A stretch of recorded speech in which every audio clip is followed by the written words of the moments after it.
গভীর রাত, মুষলধারে বৃষ্টি আর এক অসহায় কুঁড়েঘর, যেখানে দারিদ্র্য নিত্যসঙ্গী হলেও মানবতার আলো কখনো নেভেনি। মধ্যপ্রদেশের এক সাধারণ গ্রাম্য মেয়ে কাব্যা কি জানত এক রক্তাক্ত অচেনা যুবককে আশ্রয় দেওয়া তার ভাগ্যের চাকা চিরতরে বদলে দেবে? টাকা আর সম্মানের ঊর্ধ্বে এক অকৃত্রিম হৃদয়ের গল্প নিয়ে আজ হাজির আমরা। ক্ষমতার দম্ভ আর নিঃস্বার্থ ভালোবাসার এই দ্বন্দ্বে শেষ পর্যন্ত জয় কার হবে? জানুন এক নিশিরাত থেকে শুরু হওয়া জীবনের সেই অবিশ্বাস্য রূপান্তরের কাহিনী। স্বাগতম আপনাদের ফিলিংস অফ স্টোরিতে। চলুন হারিয়ে যাই আজ এই মানবিকতার এক অনন্য উপাখ্যানে। বন্ধুরা, এই সত্য কাহিনীটি মধ্যপ্রদেশের ধার জেলার। ধারের একটি ছোট্ট গ্রামের প্রান্তে এক কুঁড়ে ঘরে কাব্যা তার বৃদ্ধা এবং অসুস্থ মায়ের সাথে থাকত।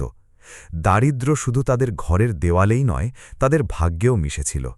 সারা দিন মজুরি করে যা কিছু পাওয়া যেত তা দিয়েই দুবেলার রুটি জুটত। অনেক সময় তো একবেলা খেয়েই মা মেয়ে শুয়ে পড়ত। সেদিন বিকেল থেকেই আকাশে কালো মেঘ জমেছিল। হাওয়া এত জোরে চলছিল যে মনে হচ্ছিল আজ কিছু অঘটন ঘটতে চলেছে। রাত হতেই মুষলধারে বৃষ্টি শুরু হল। বিদ্যুৎ চমকালে কুঁড়েঘরের ভেতর পর্যন্ত আলোয় ভরে যেত, আর তারপর অন্ধকার সব কিছু গিলে নিত। কাব্যা তার মায়ের পাশে বসেছিল। তার মাথায় হাত বুলিয়ে সে বলল, মা, ভয় পাস না, আমি আছি তো। মা একটুখানি হাসলেন আর বললেন, ভয় আমার নয়, শুধু তোর চিন্তা হয় রে মেয়ে। ঠিক তখনই হঠাৎ দরজায় সজোরে ধাক্কা পড়তে লাগল। কাব্যার বুক দুরু দুরু কাঁপতে লাগল। এত রাতে এমন ঝড়ে কে হতে পারে? গ্রামে তো কেউ এই সময়ে ঘর থেকে বেরোনোর কথা ভাবতেও পারত না। মা বললেন, দেখ তো, কে? হয়তো কেউ বিপদে পড়েছে। কাব্যা ভয়ে ভয়ে দরজার দিকে পা বাড়াল। তার হাত কাঁপছিল। সে ধীরে ধীরে দরজা খুলল এবং সামনে যা দেখল তা দেখে সে এক মুহূর্তের জন্য স্তম্ভিত হয়ে গেল। এক যুবক ছেলে, পুরো ভিজে একাকার, জামাতাপড় কাদা মাখা, কপাল থেকে রক্ত ঝরছে। তার শ্বাস খুব দ্রুত চলছিল, যেন অনেক দূর থেকে ছুটে এসেছে। ছেলেটি অনেক কষ্টে বলল, দয়া করে আমাকে শুধু এক রাতের জন্য আশ্রয় দিন। আমার গাড়ির অ্যাক্সিডেন্ট হয়েছে, আমি আর কোথাও যেতে পারছি না। কাব্যা এক মুহূর্তের জন্য তাকে দেখল। মনে ভয়ও ছিল, সন্দেহ ছিল, কিন্তু তখনই তার মায়ের কথা মনে পড়ল। বিপদে সাহায্য করাই হল আসল মানবতা। সে আর কিছু না ভেবে দরজা পুরোপুরি খুলে দিল এবং বলল, ভেতরে আসুন। ছেলেটি টলটলে ভেতরে এলো এবং এক কোণে বসে পড়ল। কাব্যা তখনই পুরনো কাপড়ের একটা টুকরো নিয়ে তার ক্ষত পরিষ্কার করতে লাগল। তার হাতে ভয় ছিল না, ছিল শুধু মানবতা। ছেলেটি ব্যথায় কাতরাচ্ছিল, কিন্তু তার চোখ বারবার কাব্যার দিকে উঠছিল।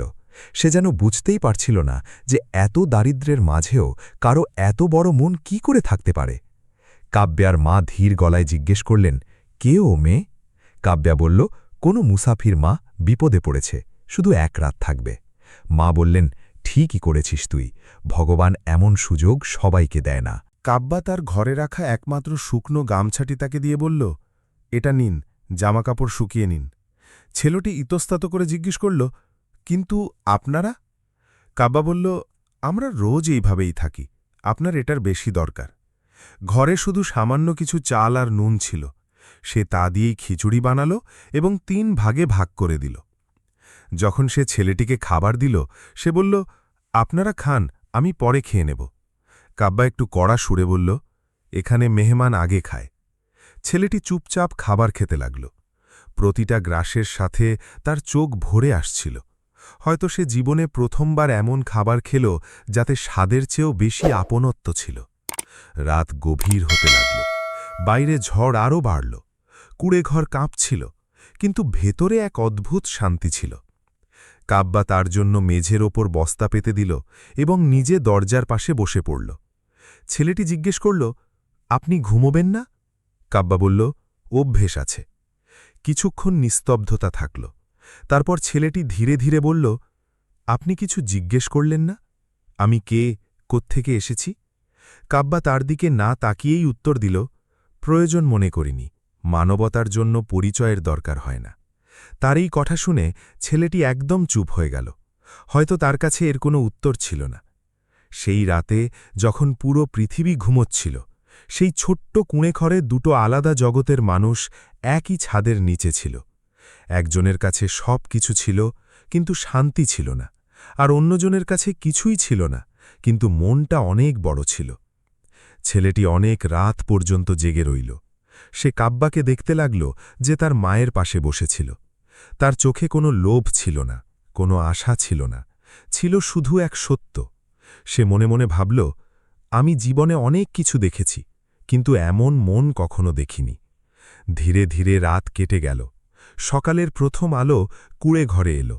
যখন কাব্বা উঠল, সে দেখল সেই ছেলেটি চলে গেছে।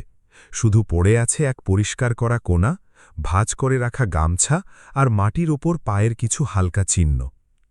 কাব্বা এক মুহূর্তের জন্য দরজার দিকে তাকাল, তারপর চুপচাপ তার মায়ের পাশে এসে বসে পড়ল। সে জানত না সে কে ছিল, কোথায় গেল, আর কখনো দেখা হবে কিনা, কিন্তু সে এটা অবশ্যই অনুভব করছিল যে সেই এক রাত সব কিছু বদলে দিয়েছে। এদিকে দূরে যেতে যেতে সেই ছেলেটির চোখেও বারবার ওই কুঁড়েঘরের দৃশ্য ফিরে আসছিল, এবং তার মনে প্রথমবারের মতো এক অদ্ভুত টান অনুভব হচ্ছিল। সে ভাবল, ইস, যদি ওকে আবার দেখতে পেতাম। সকালের রোদ ধীরে ধীরে গ্রামের কাঁচা রাস্তায় ছড়িয়ে পড়ছিল, কিন্তু কাব্বার মনে রাতের সেই ঘটনা তখনও টাটকা ছিল। সে বারবার দরজার দিকে তাকাচ্ছিল, যেন আশা করছিল অজনবী হয়তো ফিরে আসবে, কিন্তু দরজা শান্ত ছিল, যেন কিছুই হয়নি। এদিকে গ্রামে শোরগোল শুরু হয়ে গিয়েছিল। চাতালে কিছু লোক জড়ো হয়ে শহরের এক বড় খবর নিয়ে আলোচনা করছিল।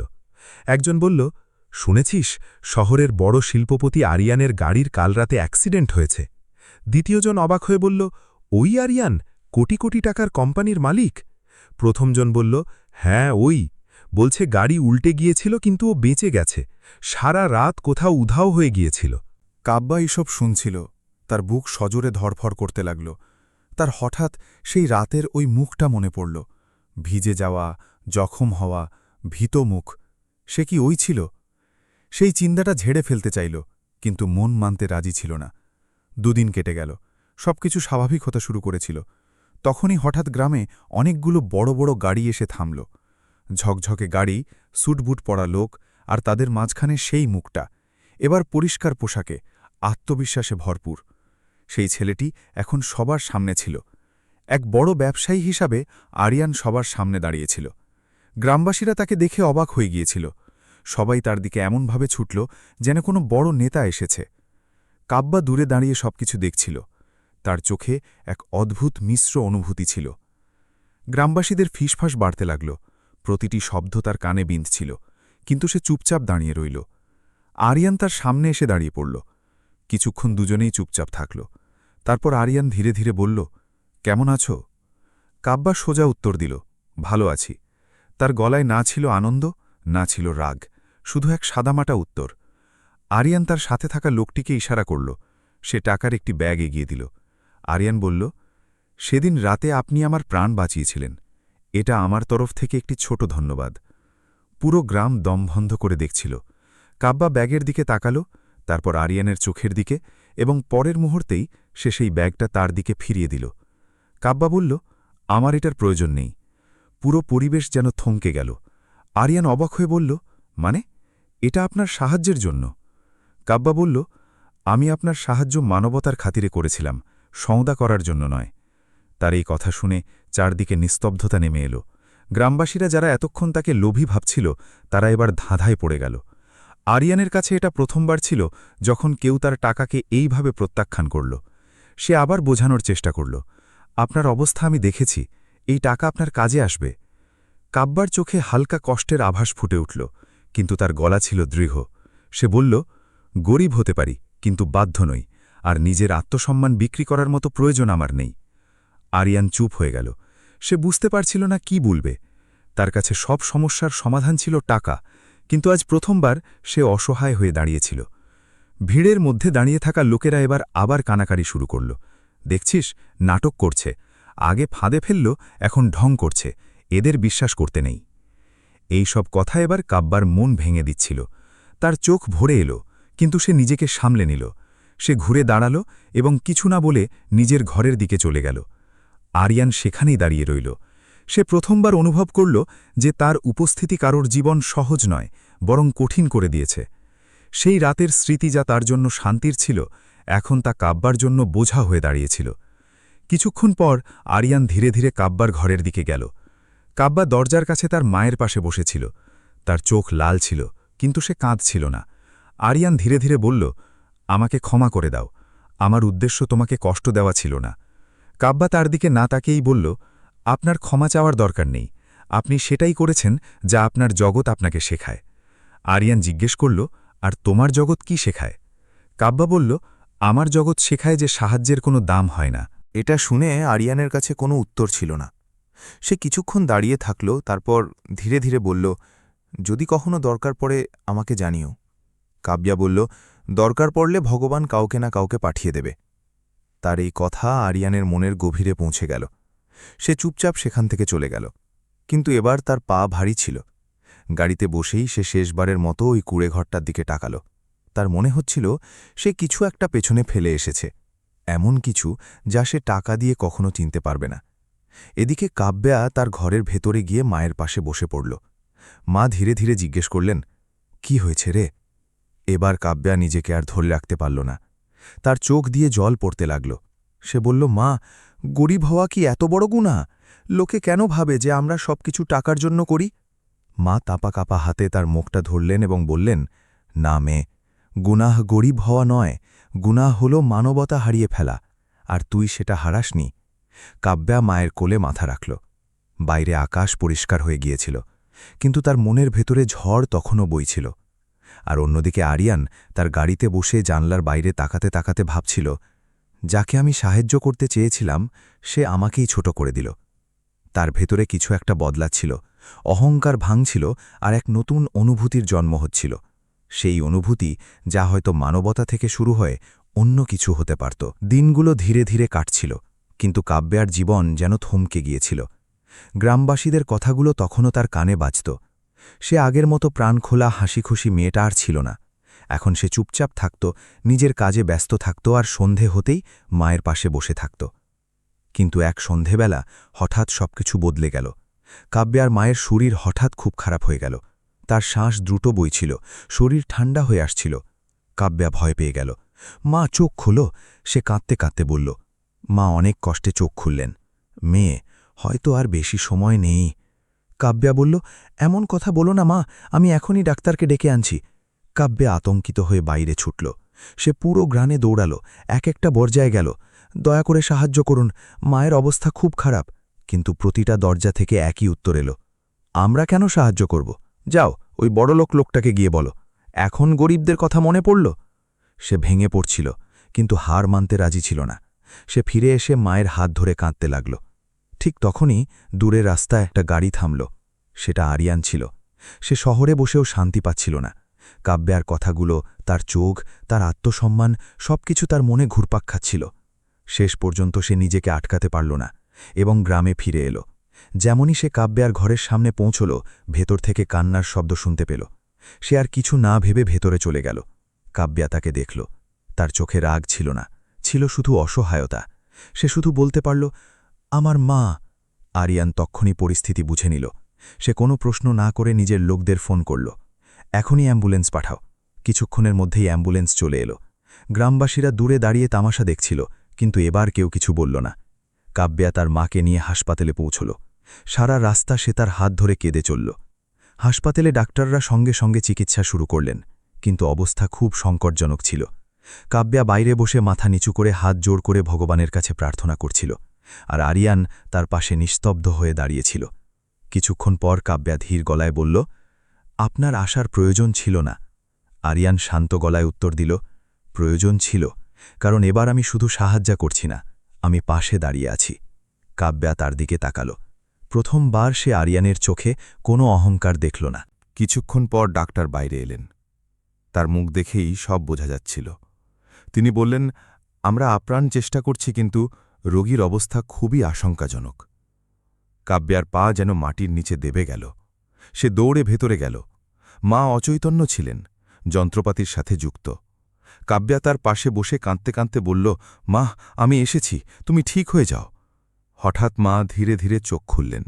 তিনি কাব্যাকে দেখলেন, তারপর পাশে দাঁড়িয়ে থাকা আরিয়নকে। দুর্বল গলায় বললেন, বাবা, এদিকে এসো। আরিয়ান একটু ইতস্তত করে কাছে এলো। মা তার হাতটা ধরলেন এবং সেটা কাব্যার হাতের উপর রাখলেন। আমার মেয়ে খুব শক্ত, কিন্তু একা। তার গলা কাঁপছিল। একে কখনো একা ছেড়ো না। এটা শুনে কাব্যা জোরে কেঁদে উঠল। মা, এমন কথা বলো না। আরিয়ানেরও চোখ ভরে এলো। সে জীবনে প্রথমবার কারোর সামনে নিজেকে এত নিঃসঙ্গ অনুভব করল। সে ধীর গলায় বলল, আমি কথা দিচ্ছি, একে কখনো একা ছাড়ব না। মায়ের মুখে এক চিলতে হাসি ফুটে উঠল এবং পরের মুহূর্তেই তার শ্বাস থেমে গেল। মেশিনের সোজা লাইনটা সব কিছু শেষ করে দিল। মা! কাব্যার চিৎকার পুরো হাসপাতালে প্রতিধ্বনিত হল। সে মায়ের বুকে জাপটে ধরে ডুকরে বুকরে কাঁদতে লাগল। আরিয়ান সেখানেই দাঁড়িয়েছিল। তার চোখ দিয়েও জল পড়ছিল। সে জীবনে অনেক কিছু হারিয়েছিল, কিন্তু আজ যা সে দেখল তা সে সহ্য করতে পারছিল না। তার মনে একটাই কথা ঘুরছিল, যদি আমি আগে আসতাম, যদি আমি নিজের অহংকার আগে ছেড়ে দিতাম। সে নিজেকে ঘৃণা করতে লাগল। সে বাইরে এলো এবং প্রথমবার ডুকরে কেঁদে ফেলল। এক কোটিপতি লোক যার কাছে সব কিছু ছিল, আজ নিজেকে সবথেকে গরিব মনে করছিল। এদিকে কাব্যা এখন পুরোপুরি ভেঙে পড়েছিল। যে মায়ের জন্য সে বেঁচেছিল, তিনি আর তার কাছে নেই। কিছুক্ষণ পর শেষকৃত্যের প্রস্তুতি হতে লাগল। আরিয়ান প্রতিটা মুহূর্তে তার সাথে ছিল, কিছু না বলে, কোনো লোক দেখানো ছাড়াই। গ্রামবাসীরা এখন চুপ ছিল, তাদের চোখেও অনুশোচনা ছিল। যখন চিতায় আগুন দেওয়া হলো, কাব্যা সেখানেই বসে পড়ল। তার চোখের জল শুকিয়ে গিয়েছিল। আরিয়ান ধীরে ধীরে তার কাছে এলো এবং বলল, কাব্যা। কাব্যা তার দিকে তাকাল। তার গলায় এখন কষ্টের সাথে সাথে এক অদ্ভুত শান্তি ছিল। সে বলল, এখন আর কেউ নেই আমার। আরিয়ান ধীর গলায় বলল, আমি আছি। কাব্যা কিছুক্ষণ তার দিকে তাকিয়ে রইল। তার চোখে কোনো প্রশ্ন ছিল না, ছিল শুধু শূন্যতা। সে জিজ্ঞেস করল, আপনি কেন আছেন? আরিয়ান এক দীর্ঘশ্বাস নিল। কারণ সেই রাতে তুমি শুধু আমাকে আশ্রয় দাওনি, তুমি আমাকে মানুষ হতে শিখিয়েছিলে। কাব্যার চোখে আবার জল এলো, কিন্তু এবার সেটা কষ্টের নয়, এক হালকা ভরসার ছিল। সেই রাতে যখন সব কিছু শেষ হয়ে গিয়েছিল, সেখান থেকেই নতুন কিছু শুরুও হচ্ছিল। আরিয়ান এখন শুধু এক ধনী ব্যক্তি ছিল না, সে এমন এক মানুষ হয়ে উঠেছিল যে কারোর কষ্টকে নিজের কষ্ট মনে করতে পারত। আর কাব্যা যে সব কিছু হারিয়েছিল, সে এখন হয়তো একা ছিল না, কিন্তু এই সম্পর্ক এখনও কোনো নামের ছিল না। এটা ছিল শুধু এক প্রতিশ্রুতি, এমন এক প্রতিশ্রুতি যা ভবিষ্যতে তাদের জীবনের সবথেকে বড় সত্য হয়ে উঠতে যাচ্ছিল। মায়ের চলে যাওয়ার পর কাব্যার জগৎ যেন পুরোপুরি বদলে গেল। ঘর সেই একই ছিল, দেওয়াল সেই একই ছিল, কিন্তু এখন সেই কুঁড়ে ঘরে নিস্তব্ধতা গেড়ে বসেছিল। প্রতিটা কোণা তাকে মায়ের কথা মনে করিয়ে দিত। উনুনের ছাই, খাটের খালি অংশ আর সেই পুরনো গামছা, সব কিছু যেন তাকে প্রশ্ন করত, এখন আগে কি? কিছুদিনের জন্য কাব্যা একদম চুপচাপ হয়ে গেল। কারো সাথে কথা বলা নেই, কোথাও আসা যাওয়া নেই, শুধু সারা দিন মায়ের স্মৃতিতে ডুবে থাকত। আরিয়ান রোজ আসত, কিন্তু কখনো নিজের উপস্থিতি তার উপর চাপিয়ে দিত না। সে শুধু দূর থেকে তাকিয়ে থাকত, যেন এক ভেঙে পড়া মানুষকে নিজেকে সামলে নেওয়ার সময় দিচ্ছিল। একদিন বিকেলে যখন সূর্য ডুবছিল, আরিয়ান চুপচাপ কাব্যার পাশে এসে বসল। কিছুক্ষণ দুজনের মাঝে নীরবতা থাকল। তারপর আরিয়ান ধীরে ধীরে বলল, এখানে থাকলে তুমি প্রতিদিন ভেঙে পড়বে। কাব্যা তার দিকে না তাকিয়েই উত্তর দিল, অন্য কোথাও গেলে কি মায়ের স্মৃতি মুছে যাবে? আরিয়ান বলল, স্মৃতি কখনো মুছে না, কিন্তু সেগুলোর সাথে বাঁচতে শিখতে হয়। কাব্যা প্রথমবারের মতো তার দিকে তাকাল। তার চোখে কষ্ট ছিল, কিন্তু এখন তাতে একটা প্রশ্নও ছিল, সত্যি কি জীবন আবার শুরু হতে পারে? আরিয়ান আরও বলল, আমি তোমাকে আমার সাথে শহরে চলার জন্য বলছি, কিন্তু কোনো অনুগ্রহ হিসাবে নয়। আমি চাই তুমি নিজের জীবন নিজে গড়ে তোলো। কাব্যা তখনই না করল না, সে ভাবনায় পড়ল। সেই রাতে সে অনেক ভাবল। মায়ের কথা মনে পড়ল, মেয়ে, মানবতা কখনো ছাড়িস না। আর তারপর আরিয়ানের সেই কথা মনে পড়ল, আমি একে কখনো একা ছাড়ব না। পরের দিন সকালে কাব্যা তার ছোট পুটলিটা তুলে নিল এবং কুঁড়ে ঘরের দরজার দিকে শেষবারের মতো তাকাল। সে ধীরে ধীরে বলল, মা, আমি যাচ্ছি, কিন্তু তোমার শিক্ষা সাথে নিয়ে যাচ্ছি। তারপর সে আরিয়ানের সাথে শহরে চলে গেল। শহরের জগৎ একেবারেই অন্যরকম ছিল, বড় বড় ইমারত, দ্রুতগতির জীবন আর চারদিকে হুড়োহুড়ি। শুরুতে কাব্যার খুব অদ্ভুত লাগছিল, কিন্তু সে হার মানল না। আরিয়ান তাকে নিজের বাড়িতে রাখার বদলে একটা ছোট ভাড়ার ঘর নিয়ে দিল। সে বলল, তোমাকে নিজের পায়ে দাঁড়াতে হবে, তবেই এই সফর সঠিক অর্থে তোমার হবে। কাব্যা ছোট ছোট কাজ দিয়ে শুরু করল, কখনো সেলাই, কখনো বাচ্চাদের পড়ানো। ধীরে ধীরে সে নিজেকে সামলাতে শুরু করল। এদিকে আরিয়ানও বদলে গিয়েছিল। এখন সে শুধু বিজনেস দেখত না, বরং মানুষের সাহায্য করার নতুন নতুন পথ খুঁজত। একদিন আরিয়ান কাব্যাকে বলল, আমরা মিলে এমন কিছু করি যাতে সেই সব মানুষের সাহায্য হয় যারা আমাদের মতো বিপদে পড়েছে। কাব্যার চোখে জেল্লা ফুটে উঠল, যেমন একটা সংস্থা যেখানে যে কোনো অভাবী মানুষ আসবে আর সাহায্য পাবে কোনো প্রশ্ন ছাড়া, কোনো শর্ত ছাড়া। এখান থেকেই দুজনে মিলে একটা ছোট এনজিও শুরু করল। শুরুটা কঠিন ছিল, কিন্তু ধীরে ধীরে মানুষ যুক্ত হতে লাগল। কাব্যার হৃদয় আর আরিয়ানের সম্পদ দুয়ে মিলে মিরাকেল করতে লাগল। কখনো কোনো ক্ষুধার্ত আসত, কখনো কোনো অসুস্থ, কখনো কোনো অসহায়। আর প্রতিবার কাব্যা দরজা খুলে বলত, ভেতরে আসুন। সময়ের সাথে সাথে দুজনের সম্পর্কও বদলাতে লাগল। এখন এটা শুধু সাহায্য বা প্রতিশ্রুতি ছিল না, এটা ছিল ভরসা, সম্মান আর ধীরে ধীরে এক গভীর আপনত্ব তৈরি হয়ে গিয়েছিল। এক রাতে ঠিক তেমনই তুফানি রাত এলো যেমনটা সেদিন ছিল, বৃষ্টি, বিদ্যুৎ আর সেই নিস্তব্ধতা। কাব্যা জানলার পাশে দাঁড়িয়েছিল। আরিয়ান তার কাছে এলো। কিছুক্ষণ দুজনে কোনো কথা না বলে বৃষ্টি দেখল। তারপর কাব্যা ধীরে ধীরে বলল, মনে আছে, ঠিক এমনই এক রাত ছিল যখন তুমি আমার দ্বারে এসেছিলে? আরিয়ান হালকা হাসল এবং বলল, আর তুমি কোনো প্রশ্ন না করেই দরজা খুলে দিয়েছিলে। কাব্যা তার দিকে তাকাল। সেই রাতে আমি তোমাকে আশ্রয় দিয়েছিলাম, আর আজ তুমি আমাকে বাঁচার অবলম্বন দিয়েছ। আরিয়ানের চোখ গভীর হয়ে এলো। সে ধীরে ধীরে বলল, কাব্যা, তুমি কি আমার সাথে শুধু এই সফর নয়, সারা জীবন চলবে? ঘরটা এক মুহূর্তের জন্য একেবারে শান্ত হয়ে গেল। কাব্যার চোখে জল এলো, কিন্তু এবার সেটা কষ্টের ছিল না। সে হাসল এবং বলল, আমি তোমাকে সেই রাতে এক অজনবী মনে করে আপন করেছিলাম। আজ আমি তোমাকে আমার সব কিছু মেনে নিয়ে হ্যাঁ বলছি। কিছুদিন পরেই দুজনের বিয়ে সেই গ্রামেই হল। সেই সব মানুষ যারা একসময় টিটকিরি মারত, আজ তারা আশীর্বাদ দিচ্ছিল। কাব্যা সেই কুঁড়েঘরের সামনে দাঁড়িয়ে শেষবারের মতো আকাশের দিকে তাকাল, যেন মাকে বলছে, দেখো মা, তোমার মেয়ে একা নয়। বিয়ের পরেও দুজনে নিজেদের কাজ ছাড়ল না। তাদের এনজিও এখন শত শত মানুষের জীবন বদলে দিচ্ছিল। আর তারপর একদিন দরজায় ধাক্কা পড়ল, খটখট। কাব্যা আর আরিয়ান দুজনেই একসাথে দরজার দিকে এগোল। দরজা খুলল। বাইরে এক ভীত ও ভেজা মানুষ দাঁড়িয়েছিল। দুজনে একে অপরের দিকে তাকাল, তারপর হাসল এবং একসাথে বলল, ভেতরে আসুন, এখানে মানবতাও পাওয়া যায় আর নিজের ঘরও। এই গল্পের শিক্ষা এটাই যে আসল ধনদৌলত টাকা দিয়ে নয়, মন দিয়ে হয়। যার কাছে দেওয়ার মতো মন আছে, সেই হল সবথেকে বড় মানুষ। একটি ছোট্ট সাহায্য, একটি সত্য মন কারুর পুরো জীবন বদলে দিতে পারে। এখন আপনার কাছে একটি প্রশ্ন, যদি সেই রাতে আপনি কাব্যার জায়গায় হতেন, তবে কি আপনিও এক অচেনা মানুষের জন্য নিজের দরজা খুলে দিতেন?